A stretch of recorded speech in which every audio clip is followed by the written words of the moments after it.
we are a vastly diverse country, and it's good that we are. And there are times, without wanting to be at all controversial, where the tone of debate in this country can be a little toxic, shall we say. And we will talk about the fact that we are a diverse society as though it's some kind of a curse, when it is absolutely not, and it's a complete and utter blessing. And it makes me proud to be British, that we are a diverse society. Patchwork do outstanding work.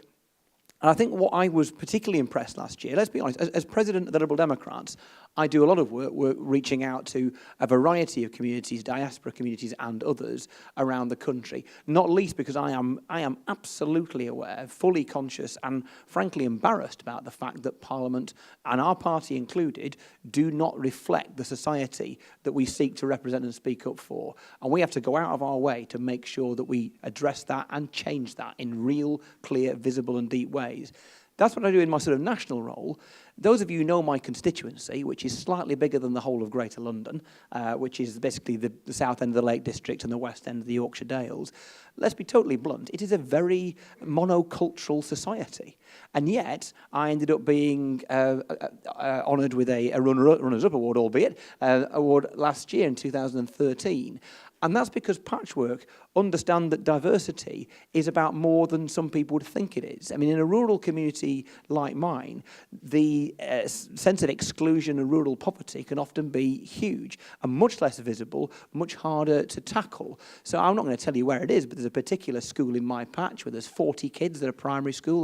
That's an average mid-sized primary school for a lot of my area. I know that there's just one child, as it is, on amongst those 40 who is registered for free school meals. Can I tell you that at least 20 of the kids at that school are the children of hill farmers who are probably living on £5,000 or £6,000 a year between them.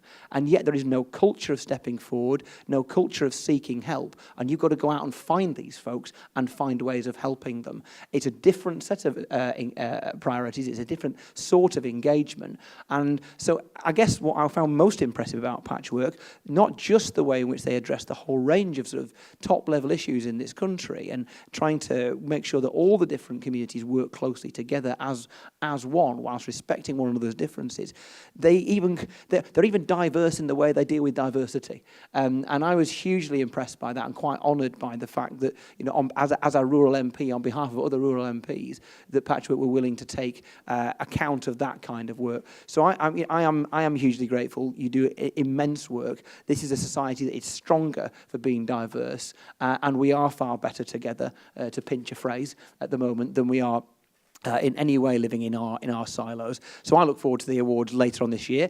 Interesting choice of date in the Speaker's House, 5th of November. So we'll all, you know, we'll all be looking beneath us to make sure that all is well. And obviously, it would be totally wrong for me to pitch at all for anybody to nominate me, given that the judges are here. But I will, of course, carry on working with all the diverse communities, whether it wins me an award or not. Thank you.